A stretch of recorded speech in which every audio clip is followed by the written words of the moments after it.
घर आए मोर पिया बाजी खुशियों की शहनाइयाँ।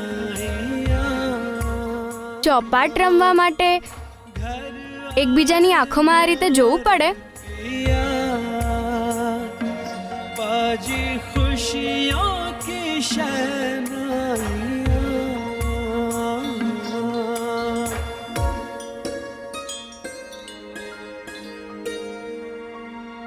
ઓહ પેલું ઝુમર. સારું થયું તમે મને અને ઝુમર બંનેને પડતા બચાવી લીધા. જો હું પડી જાત કે પછી ઝુમર મારા પર પડી જાત તો મારા હાડકા ભાંગી જતા. મારા હાડકા ભાંગી જાત તો હું કાલે સવારે કપાટ ન ખોલી શકત. જો કપાટ ન ખોલી શકત તો લોકોને દર્શન ન થાત અને એવું થાત તો મારા માથે પાપ ચડી જાત. એટલે ધન્યવાદ. ધન્યવાદ. આઈ એમ સોરી. મને એકચ્યુઅલી મને નથી ખબર કે મહાભારતના જમાનામાં યુ આર વેલકમ ને શું કહેવાય, પણ ધન્યવાદ ટેકન. એમાં હસવાની શું વાત છે? હવે કોઈ મારી મદદ કરે તો હું એમને ધન્યવાદ જ કહું ને. અને તમે આ રીતે ચોરની જેમ મંદિરમાં કેમ ઘૂસી રહ્યા હતા? એક્સક્યુઝ મી, તમારા ગામમાં આટલા ગુડ લુકિંગ અને હેન્ડસમ ચોર હોય છે? મારી ગાડીનું એન્જિન ગરમ થઈ ગયું હતું અને પાણી શોધતા હતા તો અહીં આવી ગયા. એન્ડ બાય ધ વે, મંદિરમાં ચોરોની જેમ તો તમે ભાગી રહ્યા હતા. હું ચોરવોર નથી. હું આ મંદિરના પૂજારીની દીકરી છું. એ તો હું ચૂપચાપ જવાની જ હતી, પણ ગણપતિજીના મૂષકે મારા પગ પર કૂદકો મારી દીધો અને મારી ચીસ નીકળી ગઈ. એટલે બસ હું ભાગતા એક સેકન્ડ ગુજરાતીમાં બોલો ને. શું થયું હતું તમારા પગમાં? અરે ઉંદર આવી ગયો હતો. દીદી ઉંદરથી બહુ ડરે છે ને.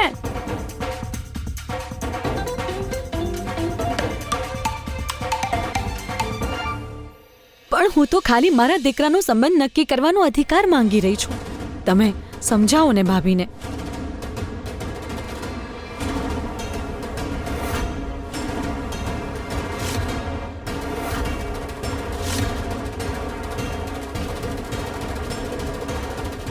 માં, આ પેપર્સ પર તમારી સહી જોઈએ છે.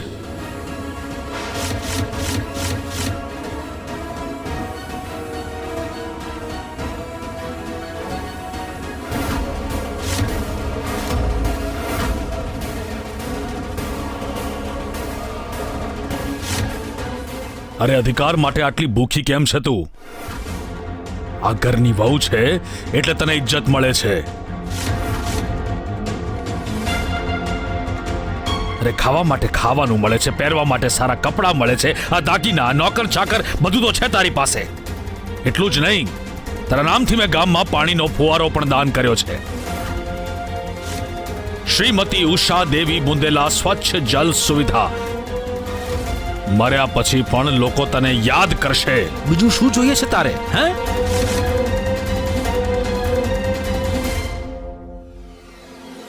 કહેવા શું માંગો છો તમે? સન્માન મેળવવા માટે મારે મરવાની રાહ જોવી પડશે? આ ઘરમાં તને આટલું જ સન્માન મળી શકશે. અને જો આ ઓછું પડતું હોય તો તારા મા બાપના ઘરે જતી રહે. દીકરાના લગ્નની કંકોત્રી તને મોકલાવી દઈશ. આશીર્વાદ આપવા આવી જજે.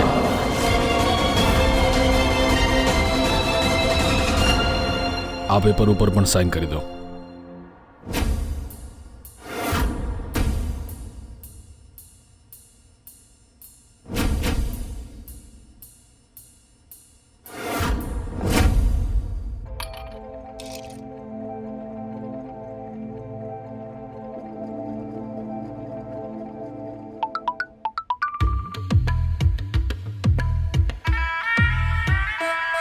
ઊંઘ નથી આવી રહી કે શું? હું તો તમારા સપનામાં આવવા માટે તૈયાર થઈ રહી હતી, પણ તમે મને એટલા પ્રેમથી યાદ કરી છે. તો બોલો, સાચે જ આવી જાઉં ત્યાં? દિલ લીધા પછી હવે જીવ લેવા માંગે છે. આજે આમ પણ એક મોટી પ્રોબ્લેમ થઈ ગઈ છે ઘરે. ફોઈએ આપણને બંનેને સાથે જોઈ લીધા. થેન્ક ગોડ કે દાદીને મારા પર અતૂટ ભરોસો છે તો સંભાળી લીધું. પૂછી રહ્યા હતા દાદી કે હું લગ્ન એમની પસંદથી કરીશ ને. તો તમે શું કહ્યું? ઓબ્વિયસલી હા કહ્યું. સારું આશ્વાસન આપો છો તમારી દાદીને. આખરે ક્યાં સુધી છુપાવીને રાખશો મને? આટલા સુંદર રાજને કોઈ કેવી રીતે કોઈની સામે આવવા દે? આ કોઈ મજાકની વાત નથી વિરેન્દ્રજી. હું તમારો કોઈ રાજ બનીને નથી રહેવા માંગતી. હું વીરેન પ્રતાપ બુંદેલાની પત્ની બનવા માંગુ છું. એક વાત કાન ખોલીને સાંભળી લો. જો તમે મારી સાથે દગો કર્યો છે ને તો હું ઝેર ખાઈ લઈશ. અરે તું કેમ આટલી સિરિયસ થઈ ગઈ? મારી સિચ્યુએશન પણ સમજ ને. ઇલેક્શન માથે છે અને અત્યારે હું ઘરમાં કોઈ નવો સ્ટ્રેસ નથી ઈચ્છતો. અને હું જે હેરાન થઈ રહી છું એનું શું? એક ઇલેક્શન પૂરું થશે, બીજું માથે આવી પડશે. વિરેન્દ્રજી, હવે હું વધારે રાહ નહીં જોઈ શકું. તમારે મારી સાથે લગ્ન કરવા જ પડશે. પછી ભલે એ લગ્ન દુનિયાની સામે એક રાજ બનીને કેમ ના રહે. કોઈ આવે છે, કાલે વાત કરીએ આ બાબતે.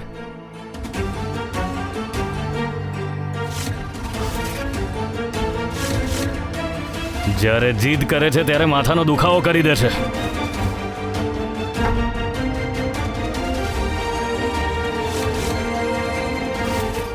આ દુખાવાનો ઈલાજ કરવો જ પડશે. એટલે કે 5.5 ફૂટની છોકરી 100 ગ્રામના ઉંદરથી ડરી ગઈ. આમાં હસવા જેવી શું વાત છે? અને હું ડરી વરી નથી. હું તો એ ઉંદરને નીકળવાની જગ્યા આપી રહી હતી. ઓ માય ગોડ, આટલો બધો ઉંદર! બી ગઈ ને? તમારે પાણી જોઈએ છે કે નહીં? આઈ એમ સોરી, પ્લીઝ મારી મદદ કરી દો મિસ. ધન્યવાદ. એ તો મંદિરની બહાર એક કૂવો છે. હું ત્યાંથી જ તમને પાણી આપી દઈશ. ગ્રેટ. અને વધારે સમય ન લગાડતા. આજે રાત્રે છે ને મંદિરમાં કોઈને પણ રોકાવાની મનાઈ છે. એ તો શું છે ને કે આજે ભોલે બાબા અને પાર્વતી માતા અહીંયા રાત્રે ચોપાટ રમવા આવે છે. રિયલી? અને તમે આ બધી વાતોને માનો છો? કાલે સવારે સૂરજ ઉગશે એ વાત પર વિશ્વાસ છે ને તમને? તો પછી આ ચંદ્ર, સૂરજ, તારા આ બધું બનાવનાર એ ઉપરવાળા પર વિશ્વાસ કેમ ન કરીએ? હવે જઈએ.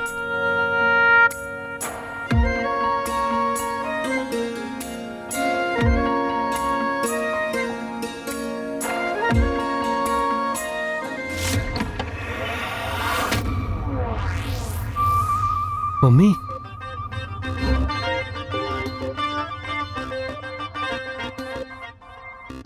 મમ્મી, તમારા ચહેરા પર નાની માના લાફાના નિશાન તો છે નહીં, તો પછી તમારું મોઢું સૂજેલું કેમ છે? ચૂપ કર નાલાયક, ચૂપ કર, ચૂપ કર. કપડા ખરાબ થઈ ગમે રહ્યા તે છે બોલ્યા કરે છે. તને ખબર છે જ્યારે હું પ્રેગ્નન્ટ હતી ને ત્યારે મારા સાસુ કહેતા હતા કે કાળી હળદર છે ને ભૂલથી પણ ના ખાતી હો, નહીં તો રાક્ષસને જન્મ આપીશ. મેં 9 મહિના સુધી હળદરને હાથ પણ ના લગાડ્યો, ના કાળી ના પીળી, તો પણ તારા જેવો નાલાયક પેદા થયો મારી કુખે. અરે આ ઘરમાં રોજ તારી માં સાથે કેટલો અન્યાય થતો રહે છે અને તને કોઈ ફરક નથી પડતો. તું એક કામ કર બેટા, ચંદનના લાકડા છે ને ભેગા કરવાનું શરૂ કરી દે. અરે જિંદગીમાં એટલું દુઃખ છે કે ગમે ત્યારે મારો જીવ જઈ શકે છે. અરે મમ્મી, મમ્મી, આ તમે શું કહી રહ્યા છો? તમે કહ્યું હતું ને કે મામાનું લોહી ચૂસવા માટે અમને તૈયાર કરી રહ્યા છો. જો તમે મરી જશો તો અમારી ટ્રેનિંગ અધૂરી રહી જશે ને. મરવા પણ નહીં દે ને તું મને. દુર્ભાગ્યથી છે ને તું મારો દીકરો છે, એટલે જ તો આટલી મહેનત કરી રહી છું તને આ ઘરની રાજગદ્દી પર બેસાડવા. તો જેટલું હું તને કહું છું ને એટલું જ કર બસ. પણ મમ્મી, કરવાનું છે શું? મામાજીની તિજોરીમાંથી ફરીથી ચોરી કરવાની છે કે શું? આ વખતે ચોરી કરવાની નથી, ચોરી પકડાવવાની છે. ચોરી પકડાવવાની છે? પણ કોની? વિરેન્દ્રની.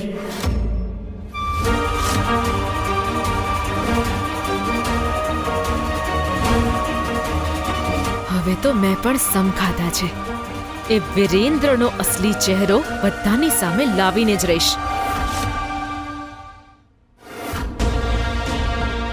મારો પૌત્ર વિરેન્દ્ર ત્યાં જ લગ્ન કરશે જ્યાં હું ઈચ્છીશ. દીદી, શું થયું? બધું ઠીક છે ને? કોઈ તકલીફ હોય તો તમે મને કહી શકો છો. આખરે હું તો મારી સગી બહેન છું. અરે કેમ વારંવાર જૂના સંબંધોના ભજન ગાવા લાગે છે તું? સગી બહેનો વાળો સંબંધ આપણો પિયરમાં હતો. અહીં હું ફક્ત તારી જેઠાણી છું. હું બસ મદદ કરવા માંગતી હતી. તું કરીશ મારી મદદ? ઠીક છે, આવ બેસ બેસ, અહીંયા બેસ. મારી તકલીફ એ છે કે માતાજી મારા દીકરાના લગ્ન પોતાની મરજીથી નક્કી કરવાની જીદ પકડીને બેઠી છે. મને ડર છે કે ક્યાંક કઈ સમજ્યા વિચાર્યા વગર માતાજીએ કોઈ અભણને મારા દીકરાના ગળે બાંધી દીધી ને તો મારા દીકરાની તો જિંદગી બરબાદ થઈ જશે. હવે તું જઈને માતાજીને ખેંચીને એક લાફો મારી દે અને એમને યાદ અપાવ કે દીકરા માટે પત્ની પસંદ કરવી એ ફક્ત એક માનો અધિકાર હોય છે. જા, અરે જા.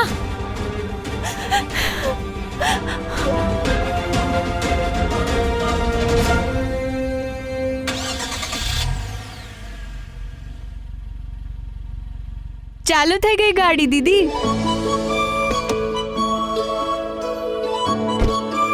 Thank you so much miss, ધન્યવાદ. જો આજે તમે મદદ ના કરી હોત ને તો આ ગાડી મારે ધક્કા મારીને ઘરે સુધી પહોંચાડવી પડત. હાલો, હા રાખી લો, મારી મદદ કરવા માટે. જી આ શું કરી રહ્યા છો તમે? મેં તમને પૈસા વૈસાની લાલચમાં મદદ નથી કરી. મેં તો માણસાઈના નાતે મદદ કરી છે. અને મારા પપ્પા કહે છે કે માણસ માણસાઈ વગર જળ વિનાના ગાગર સમાન હોય છે. વાવ, તમારા પપ્પા તો બહુ મોટા ફિલોસોફર લાગે છે. ના, મારા પપ્પા ફિલોસોફર એવું કંઈ નથી. મારા પપ્પા તો મંદિરના પૂજારી છે. અને મારા પપ્પા એવું પણ કહે છે કે માણસના કર્મોની કિંમત ના લગાવાય. મિસ ધન્યવાદ, હું તમારી મદદની કિંમત નથી લગાડતો. અને આમ પણ આ પૈસા હું તમને થોડો આપી રહ્યો છું, આ તો હું કાનાને આપી રહ્યો છું. જ્યારે સવારે શોપ્સ ખોલે ને ત્યારે ચોકલેટ ખાઈ લે છે. આટલા પૈસામાં તો આખા મહિનાની ચોકલેટ આવી જશે. કાના, ધન્યવાદ કે. Thank you. You welcome. હવે જઈએ કાના. અરે સાંભળો, તમે બંને આટલી રાત્રે ઠંડીમાં ચાલતા કેવી રીતે જશો? હું ડ્રોપ કરી દઉં. આવ. ના, મારા પપ્પા કહે છે કે કોઈ. અરે દીદી ચલો ને, આટલી મોટી ગાડીમાં હું ક્યારેય નથી બેઠો. અરે કાના. બેસો. કાના, આ શું કરી રહ્યો છે તું? ઉતર જલ્દી, આપણે ચાલતા જઈશું. ના દીદી, હું નહીં ઉતરું. કાના, આવી જીદ નહીં કરવાની. એમણે હેરાન ના કર. ચાલ ઉતર. મિસ ધન્યવાદ, હમણાં થોડી વાર પહેલા જ તમે કહ્યું હતું કે આજે મોડી રાત સુધી ઘરની બહાર નથી રહેવાનું. તો હવે વિચારો કે ચાલતા જશો તો વધારે લેટ થઈ જશે ને. અરે મારી સાથે આવો ને, પ્લેનની જેમ ઉડાડીશ ને 5 મિનિટમાં ઘરે પહોંચાડી દઈશ, એ પણ સુખરૂપ. ચલો. ના, અમે. દીદી ચલો ને. કાના પ્લીઝ.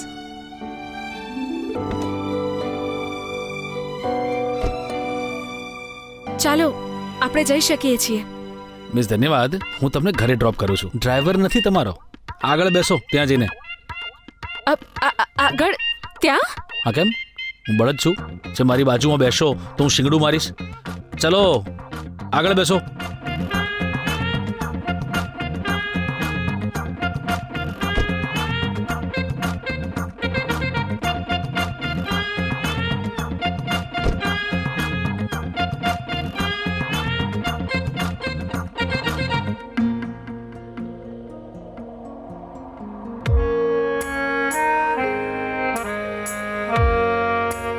Seat belt. 1 સેકન્ડ, હું દેખાડું. ઉભા રહો. આને સીટ બેલ્ટ કહેવાય અને આ અહીંયા આવી રીતે પહેરવામાં આવે. હા,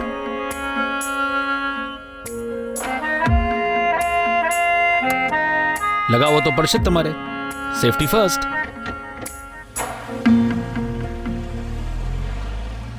જ્યારે વડીલોની સમસ્યા ઉકેલવાની તાકાત જ નથી તો પછી કેમ કે વિચારા વગર સવાલો કરે છે તું?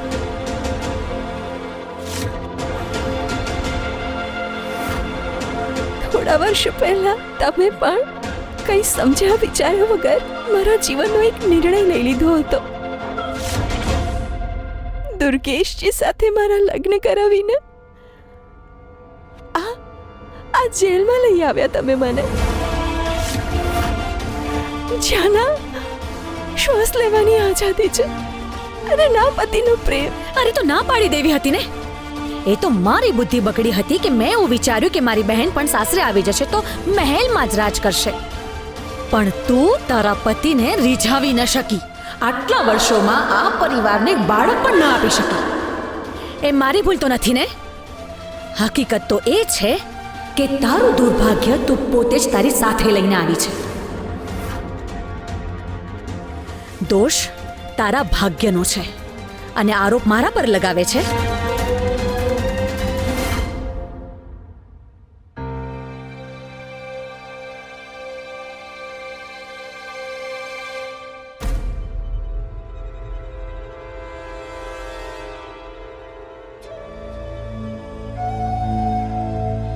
અરે બેટા, આટલી મોડી રાત્રે ક્યાં જઈ રહ્યો છે તું? હા,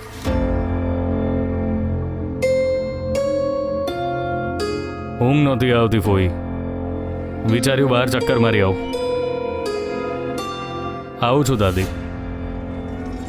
ચક્કર શું ચાલી રહ્યું છે એ તો અમે બધા જાણીએ છીએ બેટા. બસ તારી હકીકત માતાજી સામે આવે એટલી જ વાર છે. થોડું ધ્યાન રાખજે અને જલ્દી આવજે હો, મોડું ના કરતો.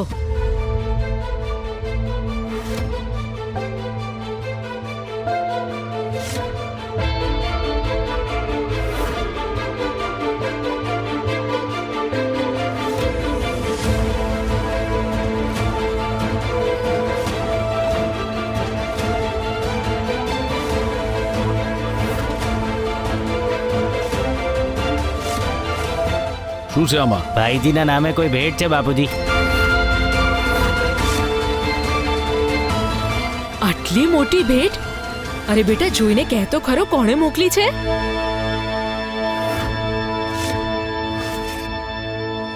કમાલ છે, બોક્સ પર મોકલનારનું નામ જ નથી લખ્યું. અરે હા, પણ બેટા ખોલ તો ખરો, જો તો ખરા એમાં છે શું.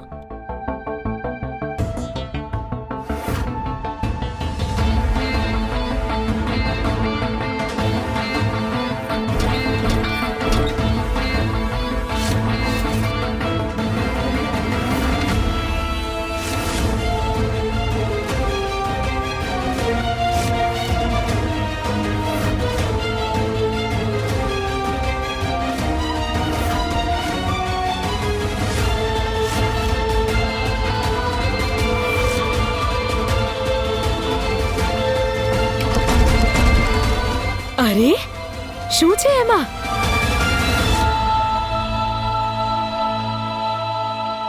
કઈ નથી ફોઈ, એ તો બસ એમ જ. શું વાત છે? આખરે શું છે એ બોક્સમાં વિરેન્દ્ર? હું જોઉં છું ને. ફોઈ દાદી, એ તો પાર્ટી પ્રચાર માટેના પોસ્ટર્સના બંડલ છે.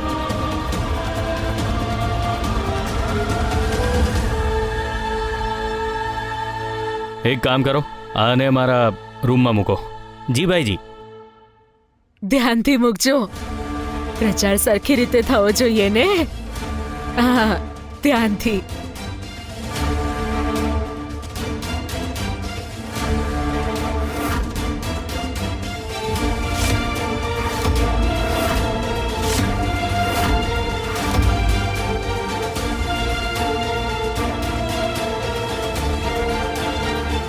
અરે બેટા, તું તો ચક્કર મારવા જઈ રહ્યો હતો ને બહાર, તો અંદર ક્યાં? એમાં શું છે ફોઈ, બહાર બહુ ઠંડી છે અને તમે નહોતા કહેતા કે આટલી મોડી રાત્રે બહાર ન જવાય, એટલે પ્લાન ચેન્જ કરી દીધો. સરસ હો, સારું છે.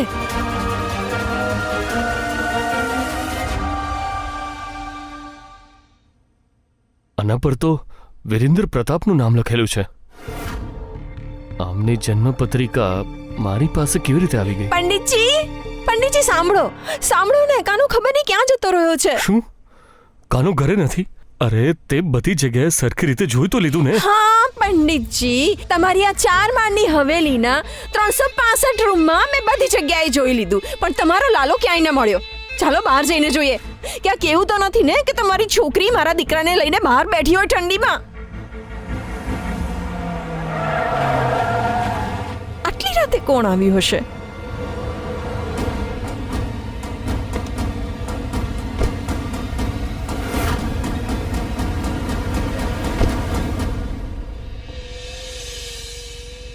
કાના બોલ ને, પેલું જે ધન્યવાદ માટે કહેવાય. Thank you. You welcome. So miss ધન્યવાદ. તમે મંદિરમાં કયા કલરનો ઉંદર જોઈને ડરી ગયા હતા? અરે એ એટલો મોટો કાળો ઉંદર.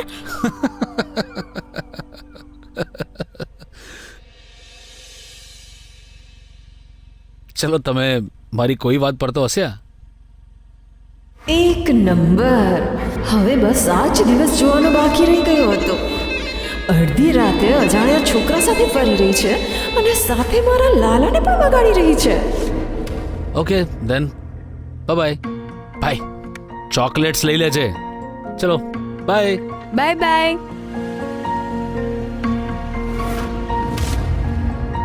અરે દીદી, આપણે તો ભાઈનું નામ જ ના પૂછ્યું. કાના, પેલી ગાડી પર કંઈક લખેલું દેખાય છે. વિરેન્દ્ર પ્રતાપ. હા, એ જ એમનું નામ હશે. જવા દે, આપણે શું કરવું છે? ચાલ. દીદી, ભાઈની ગાડીમાં સુગંધ કેટલી મસ્ત આવતી હતી ને, અને એ પણ કેવા મસ્ત દેખાય છે ને, એકદમ હીરો જેવા. એટલા પણ સારા નહોતા દેખાતા, અને કેવા વગર વાતે પાગલની જેમ જોર જોરથી હસી રહ્યા હતા. એના જોયું તે?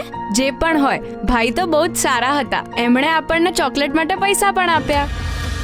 આ પૈસા તમે રાખી લો. હું છે ને કાલે આ પૈસાથી બહુ બધી ચોકલેટ ખરીદીશ. મમ્મીને ન કહેતા, નહીં તો એ મારી પાસેથી પૈસા લઈ લેશે.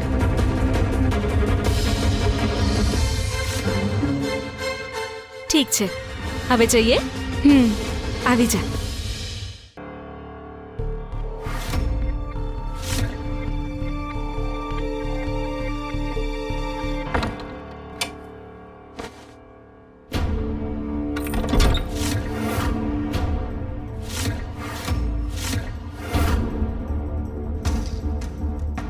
આ બધું શું છે મહુવા? આ રીતે મારા ઘરમાં ઘૂસવાનો શું મતલબ? કોઈ જોઈ ગયું હોત તો?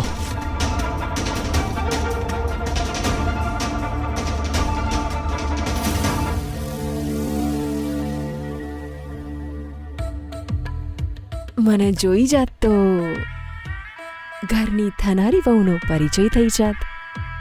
અને આમ પણ આજે નહીં તો કાલે થવાનું જ છે ને. લગ્ન કે ઢીંગલા ઢીંગલીની રમત નથી કે ચપટી વગાડતા કરી લઈએ. અને તું તો જાણે છે ને કે મારા ઉપર ઇલેક્શનનો કેટલો સ્ટ્રેસ છે. જાણું છું, પણ આ બધું તો જીવનભર ચાલતું રહેશે ને. હું તો બસ તમારી સાથે લગ્ન કરવા માંગુ છું. જાણો છો, જ્યારથી તમે મને પેલી દાદીવાળી વાત કીધી છે ને, હું તો શાંતિથી ઊંઘી પણ નથી શકી.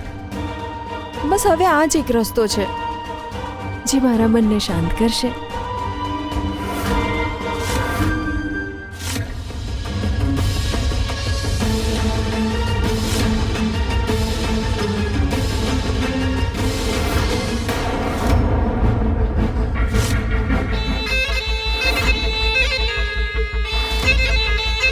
કાના, અહીંયા આવ.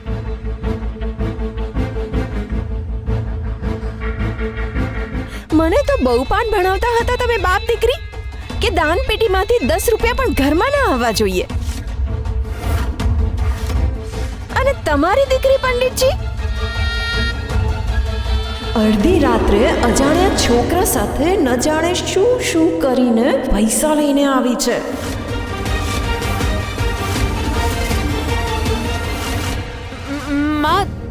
તમે મને ખોટી સમજી રહ્યા છો. ચૂપ. તારી ગંદી જીભથી મને માં ના કહીશ.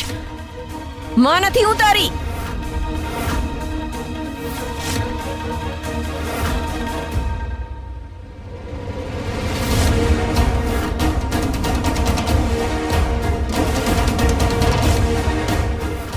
જો આજે શિવ ગૌરીના વિવાહની રાત ન હોત ને તો તારી ચામડી ઉધેડી લે. આ રીતે આંખો ફાડી ફાડીને શું જોઈ રહ્યા છો પંડિતજી? આવી તો ગઈ છે તમારી દીકરી રાત રંગીન કરીને.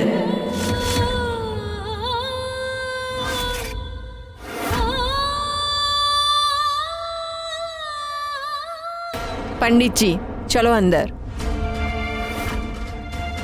જો અમારી વચ્ચે બોલ્યા છો ને તો તમારો રાજ ખુલી જશે પંડિતજી. ક્યાં માનું મોત જે ખોટી દવાને લીધે થયું હતું એ દવા તમે જ આપી હતી.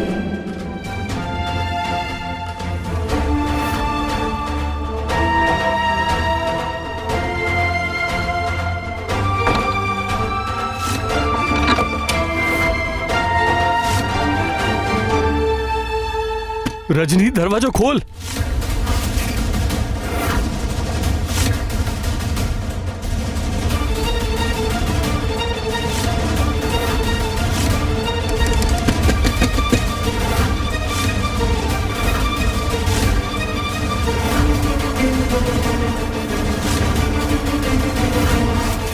આજે તો હું તારી ચામડી ઉધડીને રાખી દઈશ.